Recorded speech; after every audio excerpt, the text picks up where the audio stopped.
I've always loved exploring bookshops. They're a bit magical, don't you think? One moment you can be skimming through a fantasy book in a completely different dimension, and the next, you're learning how to make jollof rice and making your mum proud. One thing I've always wanted to know is how are all these books even created in the first place? Luckily, I think we're in the exact right place, and I think I've just found the perfect book with all the answers that we're looking for. But how does this idea even go from here to here?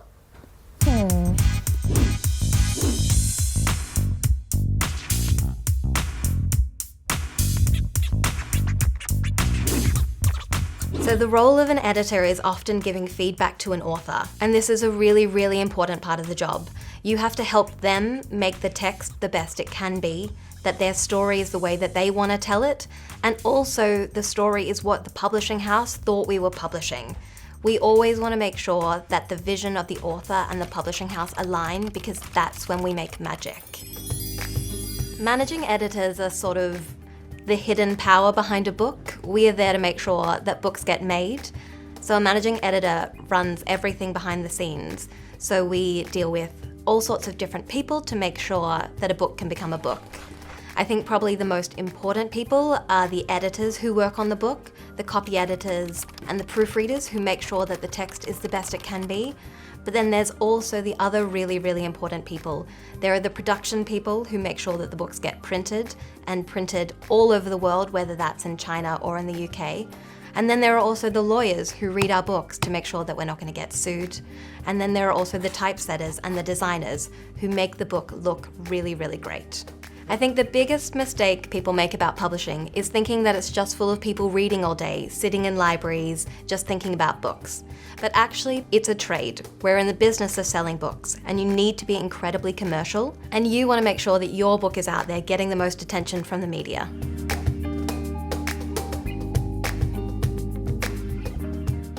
Honestly, I've always wanted to be an author and become the best-selling author, of course, and then go on a tour around the world and make loads of different new friends. And honestly, with people like Lauren out there to keep things on track, I think I might actually have a shot.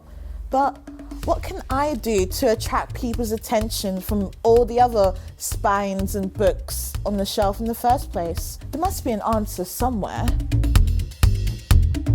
Aha! Cover art by Greg Heinemann. All right, Greg, let's see what you got for us.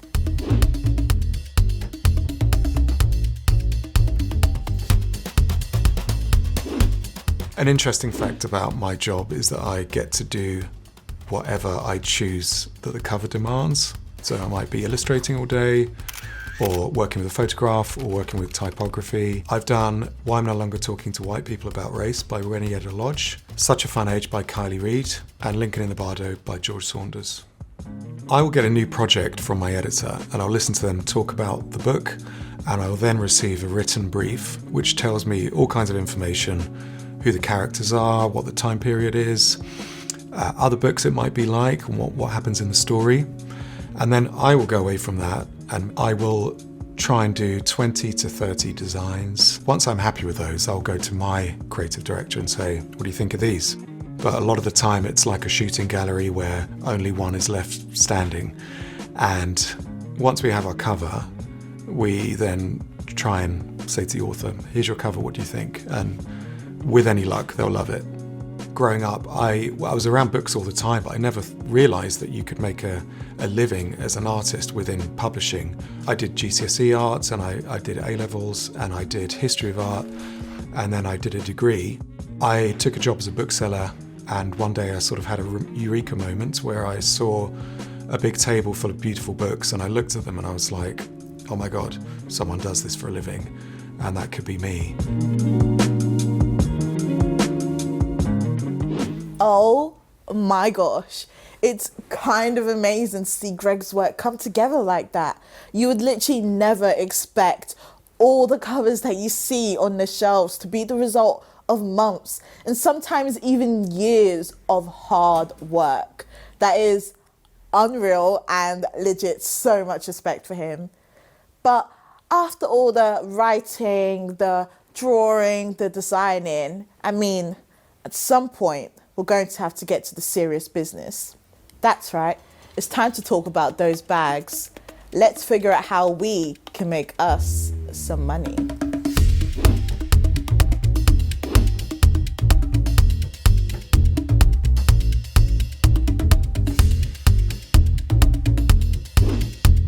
My name is Lily Chizzy. I'm the Transactional Finance Manager at Bloomsbury Publishing PLC.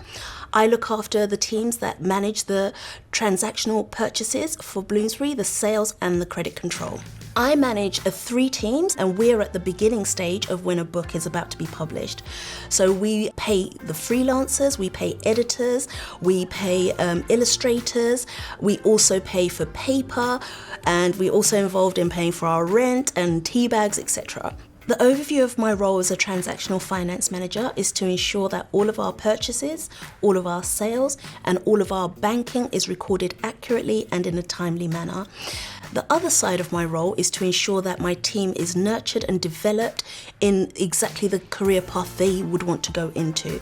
And within my team, I have people who've come in with a range of experience and a range of educational accomplishments. For me, what has been really great about working in finance is because it's been a gateway to various industries. I've worked in banking, I've worked in media, I've worked in fashion, I've worked in hospitality, and now I'm working in publishing. But what brings all of those together is that I'm always working with the best of the best in the industries. So at Bloomsbury, we're working with the best creatives, we're working with the best books, we're working with the best writers, and I absolutely love that. And seeing a book being published and knowing the journey that my team have played in it is also very satisfying. Honestly, I never expected that being good at maths would be so important for a publisher. The more we talk to the different people at Bloomsbury, the more I actually appreciate the different range of skills required to actually publish a book. But after writing the book, designing the covers, and planning the financing, how do you share this with the world? I think these 2 books have the answers that we're looking for.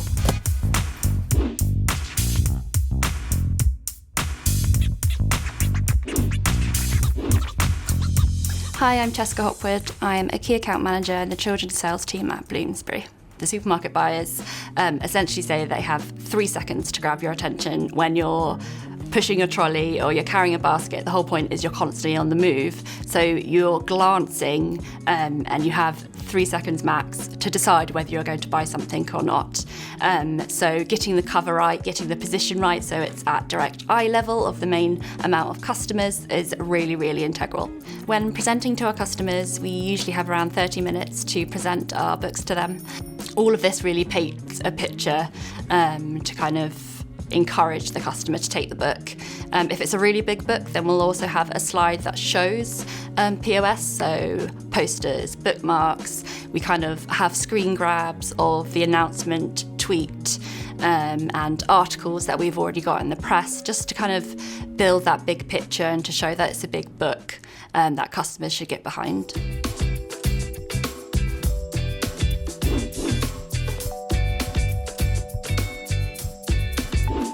I love working in publicity because I would say it's the end of the rainbow stage of the publishing process. Publicity is where we get to see the books with the readers. A big part of my job is events, and another big part of my job is press.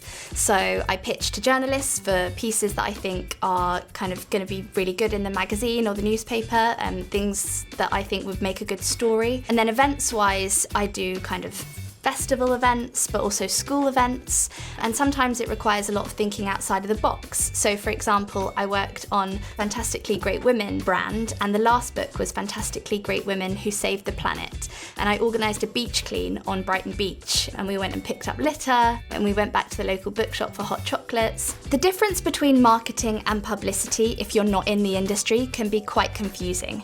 The easiest way to describe the difference is that publicity is generally free activity, so unpaid for activity. So that is pitching for press pieces in the newspapers and magazines, and also setting up events.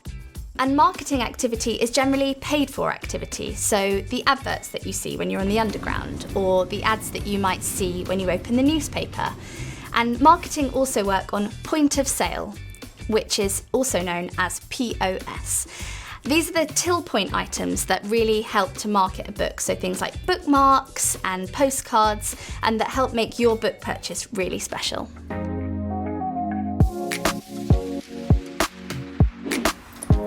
Wow, it's so inspiring to hear how all these talented people, like with so many different skills, have come together to create the stories that we have come to love. Is it hard work? You bet, but it's 100% worth it, especially when you get to sit back and admire all of that hard work in front of you, or you catch a glimpse of someone in the corner of a bookshop engrossed in the story that you helped to create.